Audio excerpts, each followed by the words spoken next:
Filipino native and artisanal products will once again be showcased in an international consumer goods fair later this month.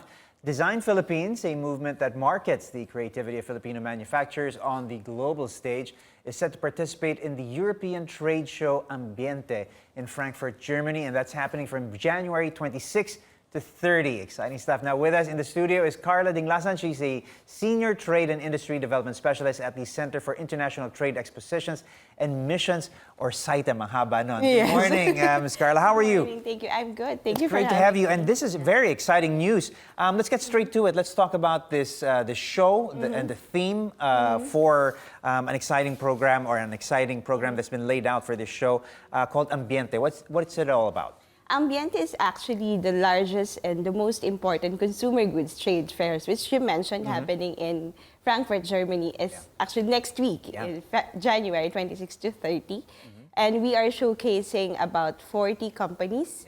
This is actually a mix of seasoned exporters, up-and-coming brands, and we are also highlighting our partner artisan communities, which the companies or the MSMEs from the provinces of Quirino and Antique. Right. We've always been known, I think, for our artisanal work, for our handcrafts, and really the way that we're uplifting these industries and really bringing in a far more sophisticated level of design is also quite commendable, and that's really what you guys focus on. What are the other focus points or areas that you want to focus on? I believe, like I said, design and materials. Sustainability is obviously a very big factor here. Yes, actually in Ambiente, they have this program called Ethical Style in Ambiente. You have to apply for you to have that tag in your products, and it's almost a seal of approval that you've met. Yes, certain conditions. you have. It's juried. It's being juried, and luckily we have 3 companies who passed the ethical style in Ambiente, which is the Tadeco Home. It's a lighting products, and we also have that one piece, which is also a lamps and lighting products, and the Nature's Legacy, more on home decor products. Right. How important is that to meet these standards in a very discerning, I think, global stage, or particularly in Europe? They're quite discerning when it comes to this. Actually, especially in Europe, because they're really the sustainable products in Europe is really high in demand. That's why we always joined Ambiente, because our products is more handcrafted, hand-woven, where they're ethically produced. Long before that was popular, we were already doing that. Yes, Isn't that right, Karla? we just need a perfect avenue to showcase those highlight products. That. Well, speaking of highlighting, we are going to be focusing on products from Antique and Quirino. I believe majority of the participating manufacturers come from these provinces, which is quite interesting. And why are we spotlighting these areas, hotspots for design and manufacturing? Okay, just a little backstory for the participation of Quirino. Actually, aside from the exhibition last 2023, we also conducted a market intelligence mission as a side activity. And part of the participants is the governor of Quirino province, which is Governor Kua. The market intelligence mission is a curated tour where we visited different showrooms, design museums, to gain access and exposure to the European and German market. And from that tour, the governor saw the potential of the Quirino products to be exported in Germany. And for Antique, Antique has always been part of our Artisans Village in Manila Fame, our own home and lifestyle show. And the participation has always been supported by the Office of Senator Ligarda. And it is also this initiative of highlighting the provinces to the Philippine participation is so in a sourcing show like Ambiente, in a way helps the provinces, to boost not just the provinces' tourism and trade. And trade and products. I mean, what are these provinces best known for in terms of what they offer? With Antique, of course, their wooden-made products and the fossilized flowers. And for Antique itself, the looms, the fabrics, weaving. The hand-woven looms.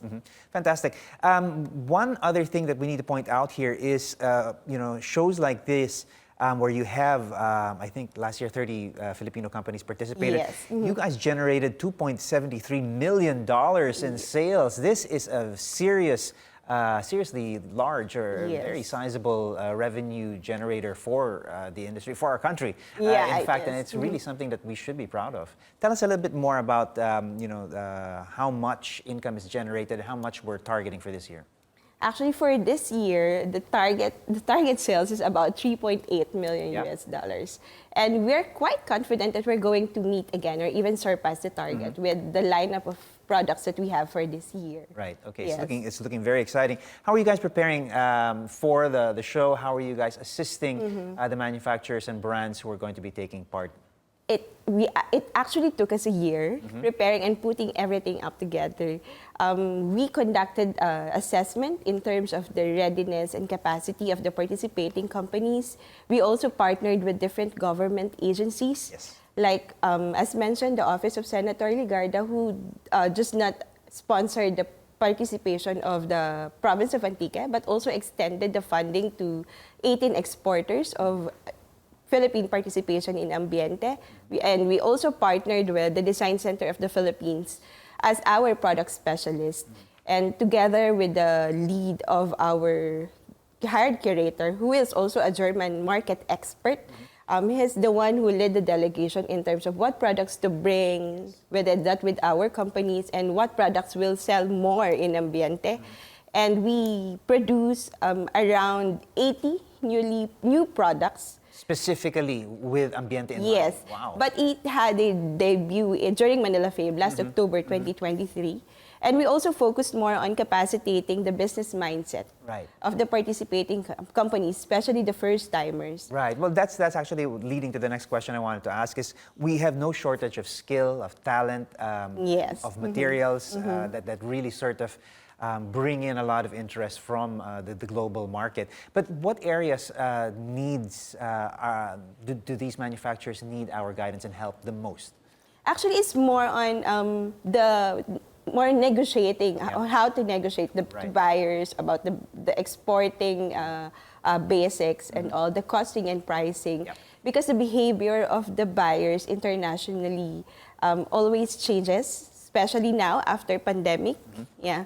So we focused more on that. We did some workshops, capacity building with our participating companies. All right. Well, speaking of other exciting things that are going on, you guys are also going to be involved in a food fair. This is Yes. happening in Dubai called Gulf Food, I believe. Tell us a little bit more about that. For Gulf Food, our participation in Gulf Food in February 19 to 23, 2024 in Dubai. Okay, so this is next month already. Yes. So another group is also preparing for that participation. We are bringing a total of 25 companies. And we are highlighting this time 2 regions as well, the Region 10 and Region 2. Okay, well, we have so much to offer in terms of our products, in terms of our skills, like I said, in terms of our artisanal expertise, and it's really down to the work that you guys are doing out at CITEM that's really bringing us to the world stage. Thank you so much for joining us this morning, Karla Dinglasan. Pleasure to talk to you and best of luck. Thank you so much, Paolo. Thank you.